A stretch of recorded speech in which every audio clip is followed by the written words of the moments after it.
This episode of the Into the Gloom podcast is sponsored by Dark Pine Publishing, an independent press for the independent author, specializing in indie horror fiction.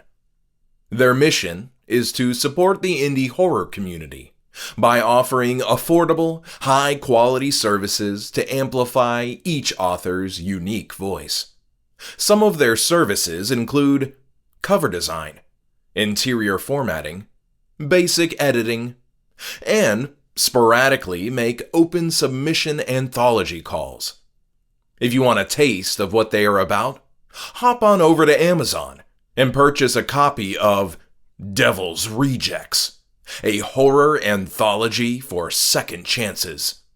It's available in ebook and paperback editions. Once again, that's Dark Pine Publishing. And now, on with the show. Writing can be a lonely struggle.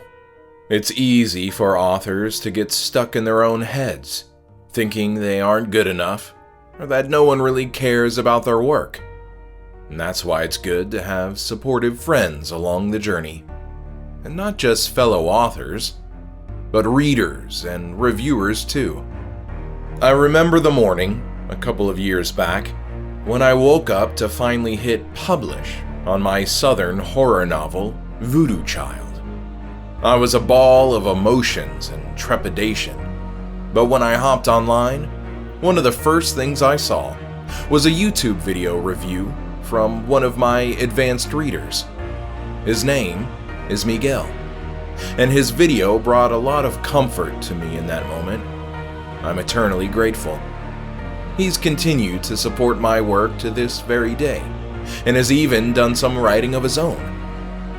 When he told me that he was releasing a short story and wanted me to narrate it, I instantly knew it was something my Into the Gloom podcast audience would appreciate. It's been a joy to watch Miguel's love for my writing turn into a passion of his own. So without further ado, here's the story, along with the reminder that dreams do come true. Settle back, dear listener, tune out all distractions, and let the creative mind of Miguel Gonçalves take you on a journey into the darkness. And please, remember to leave a light on. Every little thing in his life had led him to this moment. Everything he'd been looking for was being shown to him. He just had to learn something new. The Scarecrow Man. A short horror story. Written by Miguel Gonçalves. Narrated by Thomas Gloom. Pancakes, bacon, sunny side up eggs, and hash browns. Can I get you some more coffee, sweetie? The man looked up from the piece of paper he was scribbling on. He seemed surprised to see her, waiting with a plate of food in one hand and a pot of coffee in the other, as if she had materialized out of thin air. The waitress smiled, her blonde hair tied up in a bun, a pink apron draped over her worn jeans and blue t-shirt. "Thanks, April," he said, looking at her red embroidered name tag. "And yes, I would love more coffee, please. That would be great." April set the plate in front of the man and leaned over to pour the coffee. She glanced at the piece of paper the man had been writing on. It showed a crude drawing of a man. "Sorry if I startled you," she said. "Guess you were a little lost in your picture there." She paused. "Can I ask what you're drawing?" The man looked at her again, as if he'd forgotten she was even there. "It's a drawing of something I created. I like to draw them so that I can remember them, since I never get to see them again once I've finished with them." "Oh, and what is it that you create?" "Scarecrows," the man replied. His mother had given him the idea when they moved to a small farm in what felt like the middle of nowhere. They had left behind his father, for reasons his mother had never seen fit to share with him, not even when he was old enough to understand. There were no other children around for him to play with, so she had to come up with something to keep an 8-year-old busy. She had come up with the Scarecrow idea. It started off as something small, just some straw inside a burlap sack with facial features drawn onto it. But he soon started getting more creative. He used old footballs for heads, and added old clothes over their burlap sack bodies. After a while, however, he wanted more. He was 10 when he asked his mother if he could have a costume made for his birthday. "Who do you want to dress like, dear?" she had asked. "Not for me, Ma," he said with a serious face. "It's for the Scarecrow." April left the man with his food and went to tend to the few other patrons who were the only other guests at the diner. After a few minutes, she noticed the man had finished eating, so she picked up a plate with a piece of pie she had prepared and rushed over before he started drawing again. Or worse, got up and left. "Pumpkin pie with a scoop of vanilla? Seasonal specialty, on the house," she said, before the man could say anything. She peeked again at his drawing on the table. "So, scarecrows. Going to the Green Man Harvest Festival, are you?" The man looked surprised. "How would you know that?" he asked, sounding suspicious. "I'm psychic," she chuckled, noticing the panic rising in his eyes. "Oh, I'm just kidding. There were 2 things gave you away. 1, you're drawing a scarecrow. And 2, you're in this little excuse for a town at this time of year. So it's a safe bet your destination is the Green Man." The panic disappeared from the man's face, and he drew a long sigh. April studied him with curiosity. There was something about him and his scarecrow, and she was going to find out what. "Tell me," she began, "your Scarecrow, what makes it so special? You think you got a chance to win?" "Win? It probably will. But I don't care about winning." After that first costume his mother had made for him, he decided it was time to be more independent, so he learned how to sew. It was also around this time that he decided he should plan his work a little bit better. What had before been random and done whimsically was now deliberate and organized. He would first draw a mock-up of the Scarecrow, plan the structure inside it, decide on the best way to fill it, and give it shape. But first, he had to decide what the Scarecrow was going to be. This continued until he was 14 years old. The barn where he kept the scarecrows caught fire, and all his scarecrows had been destroyed. The loss of his creations sent him into a deep depression. He wouldn't eat, speak, or leave his room. He spent his days looking at his drawings, the only memento he had left of his creations. A couple of weeks after the barn fire, on a cool spring day, his mother had called him downstairs. She had used his full name, so he knew better than to ignore her. When he arrived downstairs, he found his mother sitting on the couch, her favorite green sweater draped around her shoulders. She was looking at a piece of paper on the coffee table. He'd heard of this type of thing happening, and had seen it on TV. The paper was probably a pamphlet for a camp where he could go and heal. "Sit," his mother said, pointing at the chair opposite her. "I know you're sad, and that you lost something very special to you. But I can't let you keep going on like this. I think I may have found a solution." His worst fear was now coming to life. She was going to send him away. She was going to send him somewhere where he would be reprogrammed. He tried to answer, to say something, but his mother wouldn't let him get a word in. "Don't say anything before I'm finished.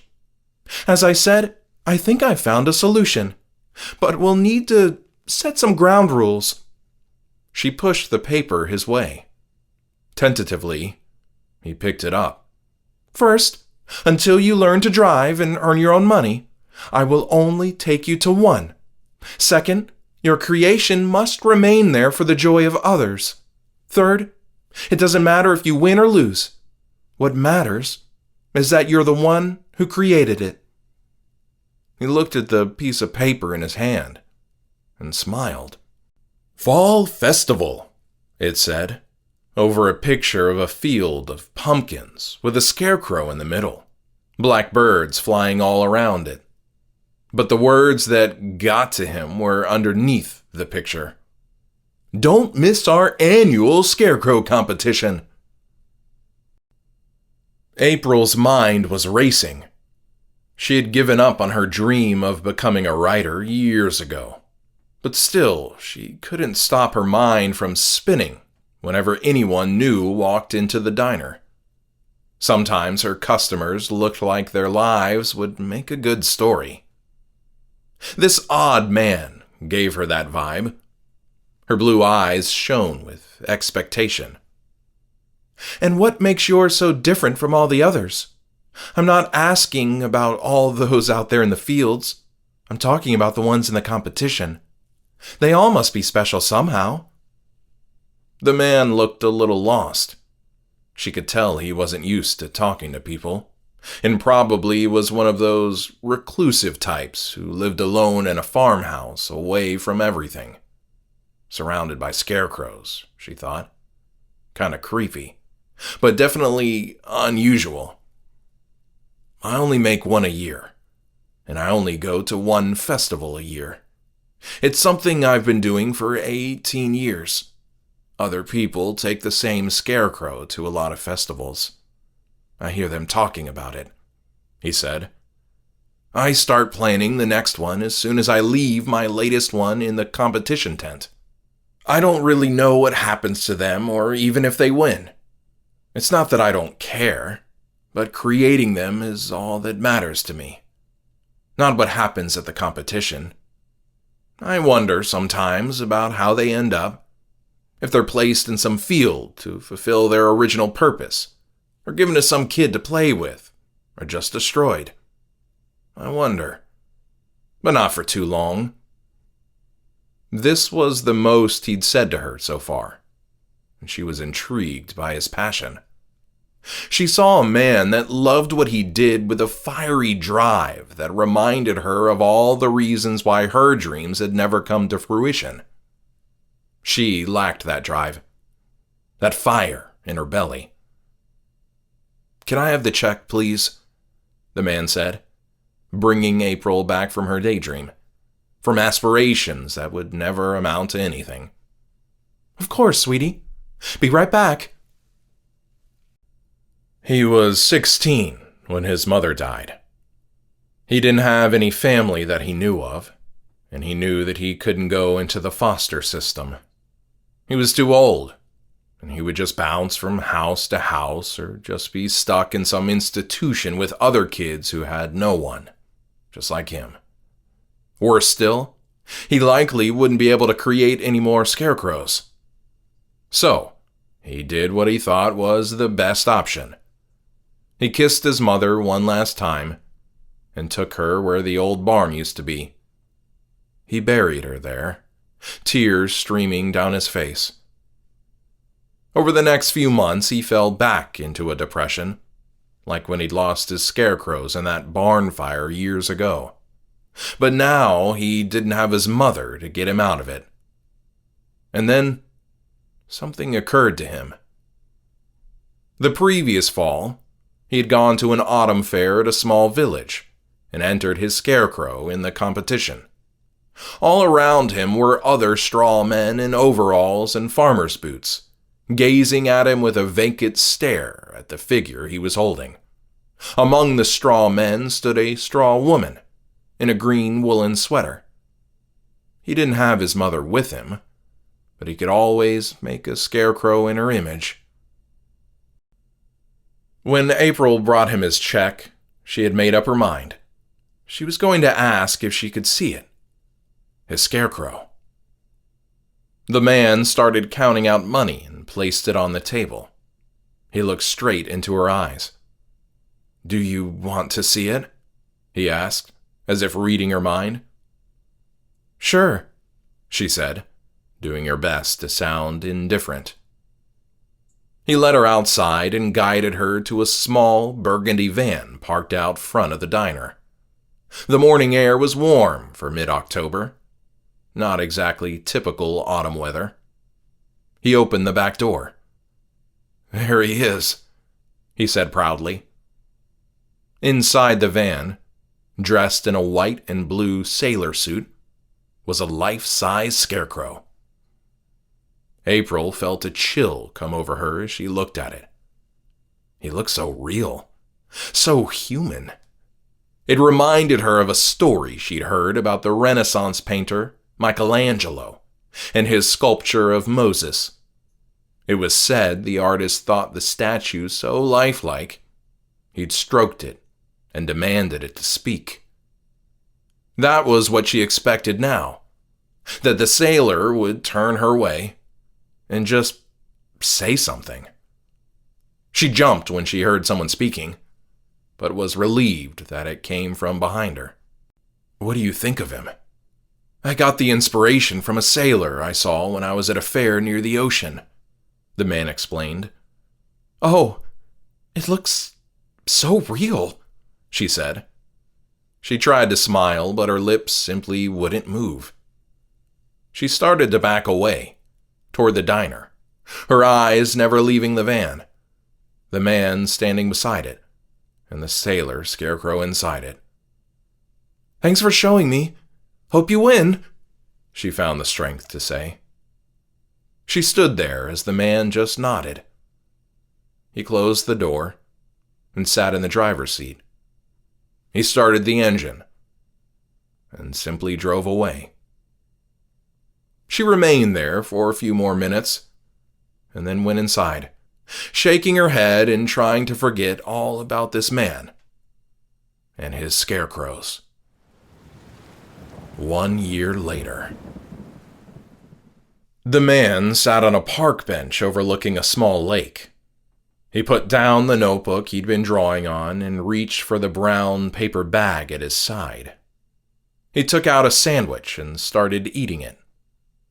All around him, kids were running, playing with balls and kites and screaming at each other. He sensed movement behind him and looked over his shoulder to find a little boy about 5 years old. The boy looked at him with big brown eyes. "What you doing?" the boy asked him. "Eating." "No, not that. In the book. Are you drawing ducks? I like ducks." The man chuckled. "No, I wasn't drawing ducks. But I can draw you one, if you want, while we wait to see if your mommy shows up. Would you like that?" The boy nodded and sat on the far side of the bench. The man gave the boy a piece of bread from his sandwich and motioned for him to feed the ducks with it. He then opened the book and started sketching one. Not a minute later, a woman in her mid-20s came running, calling for her child. "That your mommy?" the man asked.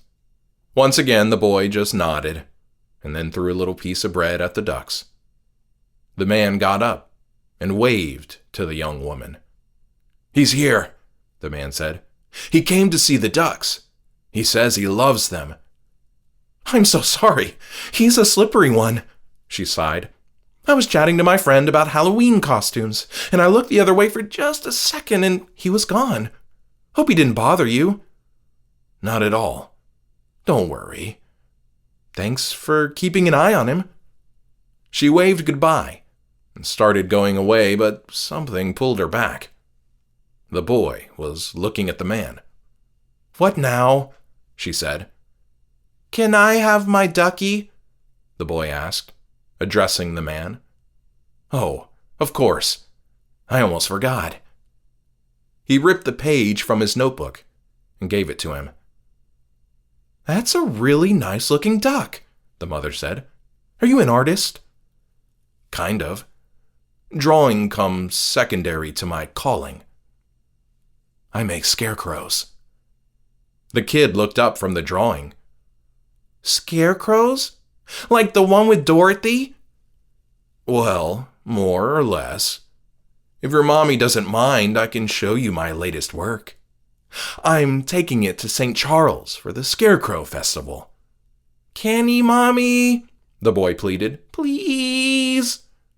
"If the gentleman doesn't mind, sure. Don't see why not." They went to the parking lot and followed the man to his van. "These are not your usual run-of-the-mill scarecrows," he explained. "I make them for competitions, and even so, I only make one each year. Some of the materials I use take time to settle. But don't worry, it's completely safe." He opened the door, and the scarecrow came into view. "It's a lady scarecrow," the boy said. "She's so pretty," his mother added. "And she looks so real. Can I touch it?" The man took a minute to answer. "If you promise to be careful." "I will. I promise." She leaned into the van and touched the scarecrow's face with her knuckle, and immediately regretted doing it. The face was leathery, cold, and emaciated. Its hair was soft and lush. All of it sent shivers down her spine. She recoiled from the scarecrow and quickly said her goodbyes, not knowing what had come over her. It had worked for a while, but his enthusiasm soon dwindled. He needed something to make his work more challenging, more rewarding. He'd looked in books for inspiration, to find characters to transform his scarecrows into, but even that didn't work. He started looking for new materials he could use to make them out of. He tried different types of wood, plastic, and fabric. None of it was good enough either. Time passed, and the next scarecrow competition was getting closer and closer. One late night, after having tried and failed to find something suitable once more, he turned on the TV. He searched for his mother's favorite channel, one that played National Geographic-style documentaries. He stared at the TV with unseeing eyes, lost in thought. Then a new documentary started, and he knew he had found it. Every little thing in his life had led him to this moment. Everything he'd been looking for was being shown to him. He just had to learn something new. "So, friend, what's your secret?" the fat man asked. Secret? The man hated being caught leaving a scarecrow inside the competition tent. "Yes, secret. Mine's over there, and I'm really proud of what I've done, but yours, man, that's perfection. You used what? Leather? What was the process you used to tan it?" "It's an old family recipe," the man quickly answered. "If I were to reveal it to you, I'd be disowned." He smiled, and the fat man let out a loud laugh. "I understand that. Truly do. Let's get a drink. I'll buy, and maybe you'll change your mind." They started walking away from the tent, making their way through what seemed like 1,000 carved pumpkins for the jack-o'-lantern competition. But the fat man couldn't stop himself from looking behind at the scarecrow, at her pretty face, perpetually fixed in an all-knowing, perceptive smile. It was a sad smile that hinted at dreams that would never come true. Her beautiful hair had come just the slightest bit loose from her pretty blonde bun. Her pink apron had her name embroidered on it. "Tell me, my young friend, April, was she special to you?" Thank you, dear listener, for joining me on this Into the Gloom podcast bonus episode. I'll be back soon with Season 2, Episode 1. I'll be interviewing horror author and short film director Derek Hutchins as we discuss the age-old creative mystery of where ideas come from. Until then, don't get lost in the void.